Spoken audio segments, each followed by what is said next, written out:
Hi. ഇപ്പോൾ നമ്മളിന്ന് വന്നിരിക്കുന്നത് നമ്മളൊരു പുതിയ വീഡിയോസുമായിട്ടാണ് നമ്മൾ വന്നിരിക്കുന്നത്. നമ്മളിപ്പോൾ നമ്മുടെ സ്വന്തം വണ്ടിയല്ലാതെ നമ്മൾ പലരുടെയും വണ്ടി മാറി മാറി നമ്മൾ ഓടിക്കാറുണ്ട്. അപ്പോൾ ഓടിക്കേണ്ട ഒരു സാഹചര്യം വന്നിട്ടുണ്ട്. അങ്ങനെ എനിക്കും വന്നിട്ടുണ്ട്, നിങ്ങൾക്കും വന്നിട്ടുണ്ടാവുമെന്ന് പ്രതീക്ഷിക്കുന്നു. അപ്പോൾ അങ്ങനെയുള്ളവർക്ക് അങ്ങനെ ഓടിക്കുന്ന സമയത്ത് ചിലപ്പോൾ നമുക്ക് ചില അബദ്ധങ്ങൾ പറ്റാറുണ്ട്. പക്ഷേ അങ്ങനെയുള്ളൊരു അബദ്ധം പറ്റുന്ന ഒരു കാര്യം പറയാനാണ് വന്നിരിക്കുന്നത്. അപ്പോൾ നമ്മളിപ്പോൾ നമ്മുടെ സ്വന്തം വണ്ടി ഇപ്പം നമുക്ക് ഏത് ഇന്ധനം നിറയ്ക്കണമെന്നൊക്കെ നമുക്ക് അറിയാൻ പറ്റുമായിരിക്കും. പക്ഷേ നമ്മൾ നമ്മളിപ്പോൾ ഒരു അത്യാവശ്യം നമ്മളൊരു കൂട്ടുകാരൻ്റെ വണ്ടി എടുത്തുകൊണ്ട് പോയി നമ്മൾ പമ്പിൽ ചെല്ലുമ്പോൾ അപ്പം നമുക്ക് ഏത് ഇന്ധനം നിറയ്ക്കണമെന്ന് പെട്ടെന്ന് അറിയാൻ പറ്റുന്നതല്ല. അങ്ങനെയുള്ള കാര്യം അത് എന്നാലും എന്താ ചെയ്യേണ്ടതെന്നുള്ളൊരു വീഡിയോ ആണ് ഇപ്പോൾ നിങ്ങൾക്ക് ഞാൻ പറഞ്ഞു തരുന്നത്. അപ്പോൾ ഇത് പലർക്കും അറിയാവുന്നവർ വിട്ട് കളഞ്ഞേരെ, അറിയാൻ പാടില്ലാത്തവർ വേണ്ടിയിട്ടാണ്. അങ്ങനെയുള്ളവർ കണ്ടിട്ട് ഇത് മറ്റുള്ളവർക്ക് ഷെയർ ചെയ്ത് കൊടുക്കുക. അപ്പോൾ നമുക്ക് നേരെ വീഡിയോയിലേക്ക് പോകാം. എങ്ങനെ എന്ന് പറയാം.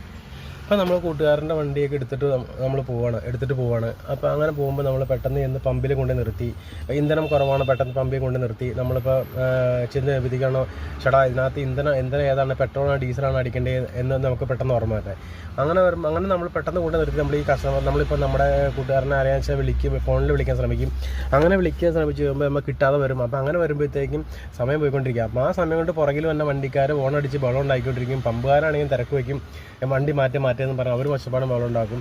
അപ്പോൾ അങ്ങനെയുള്ള സാഹചര്യങ്ങളിൽ നമുക്ക് രക്ഷപ്പെടാനായിട്ട് നമുക്ക് വാഹനത്തിനകത്ത് ഇരുന്നുകൊണ്ട് തന്നെ നമ്മുടെ വാഹനത്തിൻ്റെ അകത്ത് ഇന്ധനം ഏതാണെന്ന് നമുക്ക് കൃത്യമായിട്ട് നോക്കി മനസ്സിലാക്കാൻ കഴിയും.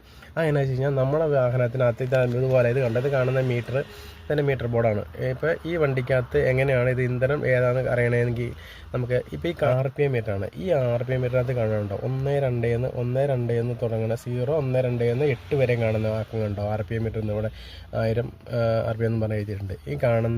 ഇങ്ങനെ എല്ലാ വണ്ടിക്കകത്തും തന്നെ ഉണ്ടാവും. അത്യാവശ്യം എല്ലാ വണ്ടികൾക്കും തന്നെ ഇങ്ങനെ ഒരു സംഭവമുണ്ട്, RPM മീറ്റർ എന്ന് പറയുന്ന സംഭവമുണ്ട്. അപ്പോൾ ഈ കാണുന്നതിനകത്ത് 8 വരുന്ന അക്കമുണ്ട്, 8 വരുന്ന അക്കമുണ്ട്, 6 വരുന്ന സംഖ്യയും വരുന്നുണ്ട്. അങ്ങനെ രണ്ടുമാണ് വരുന്നത് RPM മീറ്ററിൽ വരുന്നത്. ഇതിപ്പോൾ 8 വരുന്നത്. ഈ 8 വരുന്ന സംഖ്യ വരുന്നതാണ് പെട്രോൾ അടിക്കുന്ന വാഹനം. ആ വാഹനം പെട്രോൾ വാഹനമായിരിക്കും. എന്നിട്ട് തൊട്ട് ഇപ്പുറം കാണുന്ന തന്നെ ഇതാണ് RPM മീറ്റർ. ഈ RPM മീറ്ററിൽ കണ്ടോ, ഈ RPM മീറ്ററിൽ 0, 1, 2, 3, 4, 5, 6 ഇത് കണ്ടോ, 6 സംഖ്യ ഉണ്ടോ. ഈ 6 അക്കം വരുന്ന വണ്ടിയാണ് ഡീസൽ വരുന്നത്. ഇത് രണ്ടുമാണ് ഇത് തമ്മിൽ വ്യത്യസ്തമാക്കി നമ്മൾ തിരിച്ചറിയിക്കാൻ നമ്മളെ സഹായിക്കുന്നത്. അപ്പോൾ വാഹനത്തിനകത്ത് ഇരുന്നുകൊണ്ട് തന്നെ നമുക്ക് മനസ്സിലാക്കാൻ കഴിയും. ഇപ്പോൾ ഇത് പറഞ്ഞ കാര്യങ്ങൾ നിങ്ങൾക്ക് കൃത്യമായിട്ട് മനസ്സിലായെന്ന് വിചാരിക്കുന്നു. ഇപ്പോൾ ഇന്ധനം നിറയ്ക്കുക, വാഹനത്തിൻ്റെ ഇന്ധനം ഏതാണെന്ന് മറ്റൊരു വാഹനം നമ്മളെടുത്ത് ഉപയോഗിക്കുമ്പോൾ ആ വാഹനത്തിൽ വരുന്ന ഇന്ധനം ഏതാണെന്നുള്ളതും ഇത് നിങ്ങൾക്ക് മനസ്സിലായി കാണുന്നതായിരിക്കും. നന്നായിട്ട് മനസ്സിലായി എല്ലാവരും. പിന്നെ അതുപോലെ ഇത് അറിയാവുന്നവരാണെങ്കിൽ ഞാൻ പറഞ്ഞല്ലോ, ഇത് നിങ്ങൾക്ക് വിട്ടുകാരെ നിങ്ങൾ അതേക്കുറിച്ച് ചിന്തിക്കേണ്ട കാര്യമില്ല. അറിയില്ലാത്തവർക്ക് കിട്ടിയ ഒരു അറിവായിട്ട് നിങ്ങൾ കരുതി നിങ്ങൾ മറ്റുള്ളവർക്ക് ഷെയർ ചെയ്ത് കൊടുക്കുക. അപ്പോൾ നിങ്ങൾ തരുന്ന ഓരോ ലൈക്കും, നിങ്ങളുടെ ഷെയറും, നിങ്ങൾ തരുന്ന സബ്സ്ക്രൈബും ആണ് ഞങ്ങളുടെ ഏറ്റവും വലുത്. അപ്പോൾ അതുകൊണ്ട് നിങ്ങൾ